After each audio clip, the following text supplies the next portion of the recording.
The sapphire waters of Blue Haven shimmered under the golden hues of sunset, gentle waves kissing the golden shore as the salty breeze wove through the narrow cobblestone streets.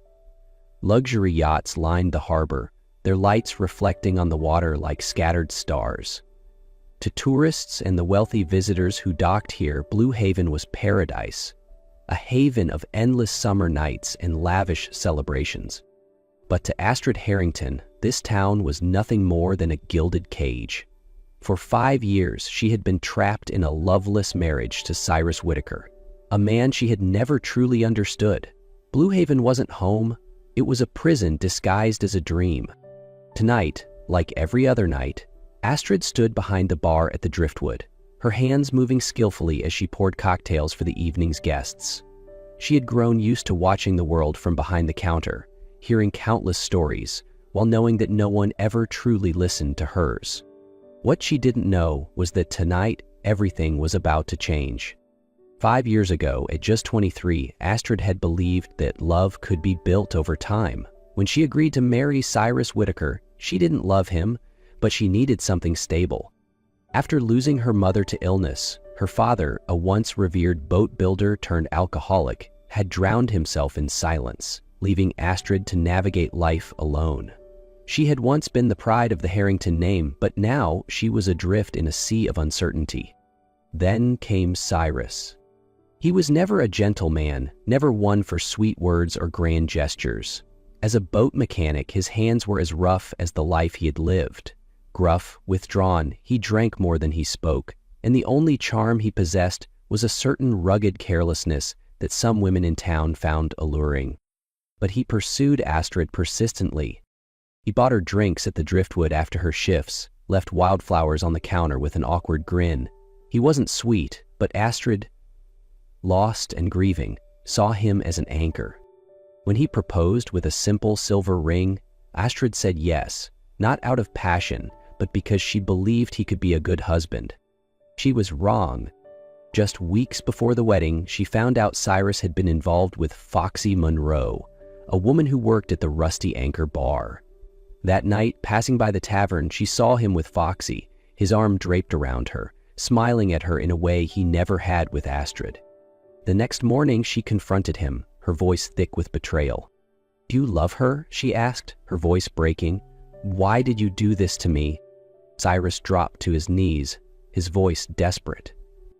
"I was wrong, Astrid. It was a mistake. I choose you, I swear." And she, foolish as she was, believed him. But 5 years later, Astrid lay in the same bed in their small harborside home, still a wife untouched, unwanted. Cyrus never changed.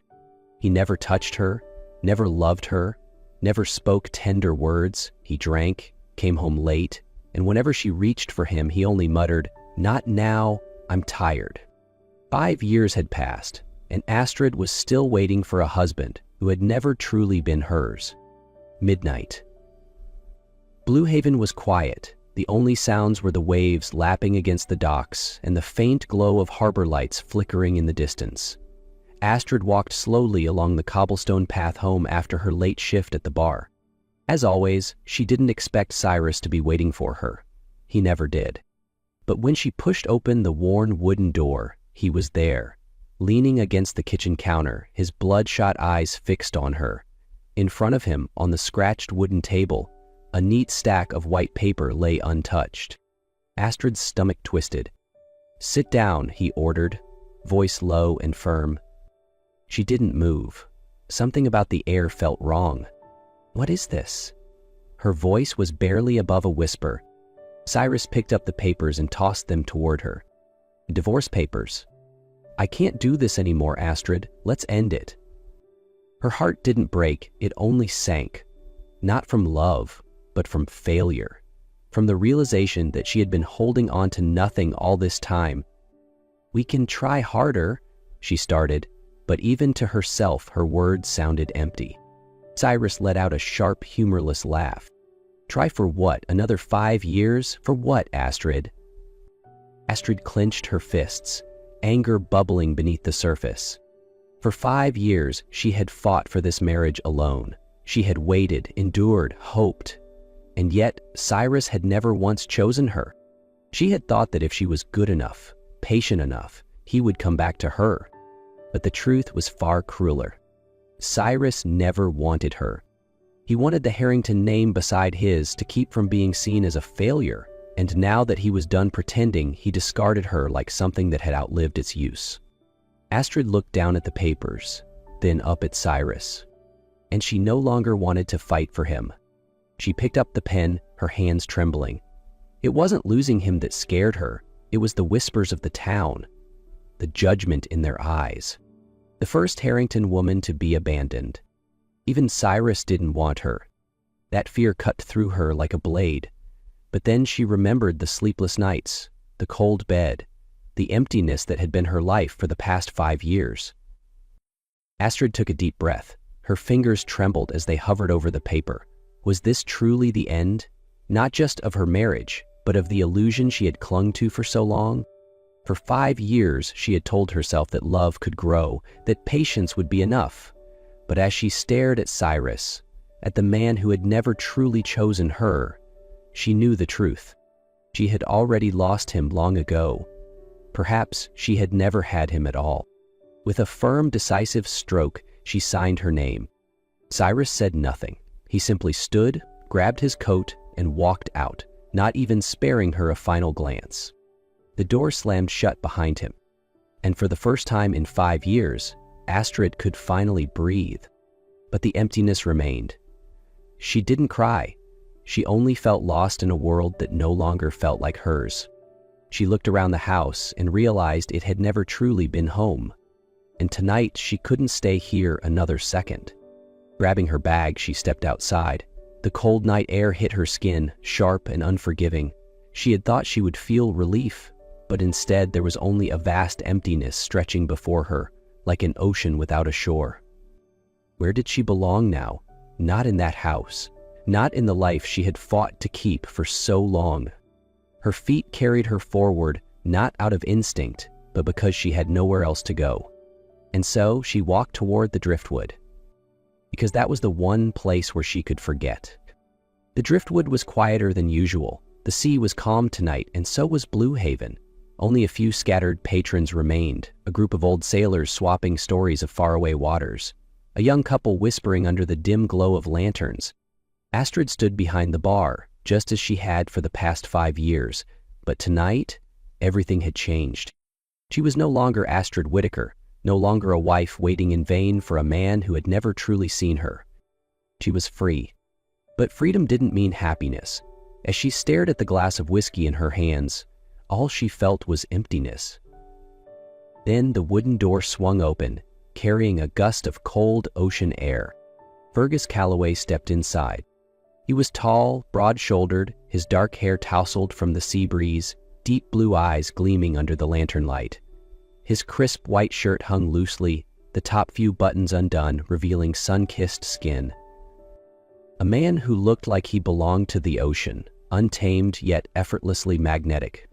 Astrid had never met him, but she knew who he was. Fergus Calloway, a renowned yacht architect, owner of Calloway Marine Designs, the luxury firm that had recently expanded to Blue Haven. He walked straight to the bar, placing strong hands on the polished wood, his gaze fixed on her. "Whiskey, the strongest you've got." His voice was deep, smooth, carrying both confidence and quiet intensity. Astrid nodded, quickly pouring his drink, but as she set the glass down, she realized he was still watching her. Not the way most men did, not with idle curiosity, not with fleeting interest. His gaze was steady, intentional. Fergus lifted his whiskey but didn't drink just yet. Instead, he tilted his head slightly, a small knowing smile tugging at his lips. "What's your name?" Astrid hesitated for a split second. Most men never asked. Most didn't care. But Fergus wasn't most men. There was something in the way he looked at her. Calm, steady, like he had already seen something in her that she had yet to see in herself. "Astrid." Fergus nodded, as if her name had just confirmed something he had already known all along. "Long night?" he asked, his deep blue eyes never wavering. Astrid tensed. No one had ever asked her that before. She forced a small, practiced smile. "I'm used to it." But Fergus wasn't convinced. He swirled the amber liquid in his glass, voice low, thoughtful, like the murmur of the tide against a wooden hull. "Blue Haven is beautiful, but you don't seem to belong to that kind of peace." It wasn't a question, it was a truth laid bare. Astrid froze. No one had ever said that to her before. Something in his words hit a nerve, something she had buried deep for the past 5 years. "Some cages look like paradise, Astrid," Fergus murmured, his voice steady, as if waiting to see if she would face it. Astrid took a sharp breath, feeling her chest tighten. She didn't know why, but she wanted to listen. Because for the first time, someone truly saw her, and she wasn't sure if she was ready for that. Fergus didn't rush his drink. He simply swirled the whiskey in his glass, his deep blue eyes studying Astrid as she wiped the bar. Even without looking at him, she could feel his gaze, not indifferent, not judgmental, but curious. It was Fergus who finally broke the silence. "How long have you lived here?" Astrid hesitated for a moment before answering. "My whole life." Fergus raised an eyebrow. "And you've never left Blue Haven?" The question made her pause. Never left Blue Haven? She had never truly thought about it. Her life had always been here, the driftwood, the cold house by the harbor, the cobblestone streets she knew by heart. Her youth had never been about traveling, about exploring. It had only been about waiting for a man who never truly came back to her. "I've never been anywhere else," she finally admitted. Fergus didn't look surprised or pity her. He simply nodded and took a slow sip of whiskey. "Do you want to leave?" This time, Astrid didn't have an answer right away. She didn't know. Or maybe she was afraid to admit that she always had. She just never dared to. "Now that you're free, what do you truly want?"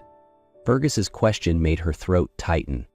For 5 years, Astrid had never asked herself that.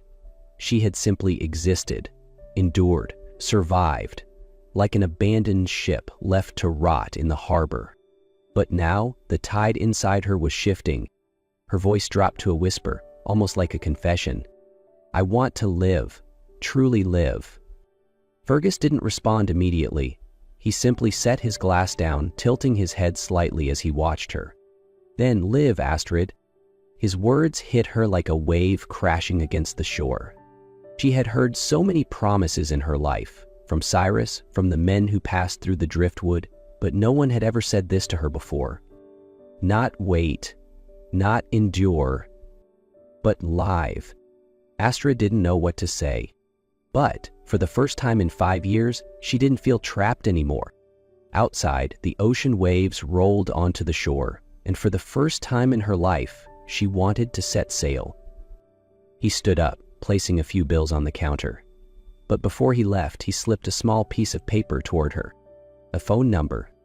"I'm not the kind of man who forces anyone into anything, but if you ever want a real conversation, call me." And then he walked out, leaving Astrid standing there clutching the slip of paper, her heartbeat racing in a way she hadn't felt in a long, long time. Astrid didn't leave the driftwood right away after her conversation with Fergus. She remained behind the bar, hands busy polishing glasses, but her mind was elsewhere. "Then live, Astrid." Fergus's words still echoed in her head, as if they had been carved into her soul. But just as she allowed herself to think of new possibilities, a voice from the past pulled her back to reality. "Astrid." She froze. "Cyrus." He stood just inside the doorway, his face gaunt, his breath thick with alcohol. His old jacket hung loosely over his shoulders, his stance unsteady, as if he'd been drinking all night. "We need to talk." His voice was rough, his gaze glassy from intoxication. Astrid tightened her grip, forcing herself to stay calm. "There's nothing left to say, Cyrus." Her voice was colder than ever. But Cyrus wasn't ready to let go. He took a shaky step forward, his voice desperate, almost pleading. "I was wrong, Astrid. I was a fool. But I see it now. I need you." She stared at him, feeling a slow, burning anger rise within her. 5 years. She had waited 5 years for him. And now, when it was all over, when she could finally breathe, He wanted her back? No, she said firmly. You had your chance, Cyrus, and you threw it away. She wasn't angry. She wasn't even sad. Because the truth was, she no longer cared. I waited for you, she continued, her voice steady. I gave you everything, and you gave me nothing. Now I have nothing left to give you. Cyrus opened his mouth, but she had already turned away, because he was nothing more than a ghost from a past she had finally left behind. Cyrus's jaw tightened, his expression shifting from desperation to frustration. He opened his mouth to argue, but the door swung open again, and Fergus stepped inside. His eyes immediately found Astrid, then slowly shifted to Cyrus. And in that instant, the entire atmosphere changed. Astrid couldn't remember when the change began. Maybe it was the night Fergus first walked into the driftwood, his gaze deep and unwavering. Maybe it was the first time he asked if she had ever left Blue Haven.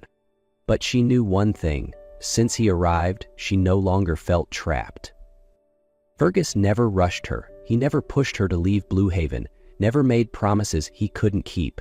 He was just there, showing up at the bar each evening, watching her like he saw something she had yet to see in herself. They began talking more about distant seas, about the yachts he designed, about the mornings he spent sketching intricate lines onto blueprints. Do you like what you do? One night Astrid asked as she set his whiskey down. Fergus smirked slightly, rolling the glass between his fingers. I do, but what I love more is being out there. Designing a yacht isn't enough. You have to feel the wind on your skin, hear the waves beneath your feet to truly understand it. Astrid went quiet. She had never thought about it that way. And you? Fergus's eyes held hers. Do you like your life in Blue Haven? She didn't answer right away. She could lie. She could smile like she always did. But Fergus wasn't someone she could fool. I don't know, she finally sighed. But I think I've never truly lived. Fergus didn't look surprised. He simply set down his drink and reached into his pocket, pulling out something small. A bracelet, handcrafted from seashells and small ocean stones, strung together with a simple thread. Did you make this? Astrid blinked, surprised. Fergus nodded. I collect shells from every shore I've been to. Some are from the Caribbean, some from the Mediterranean.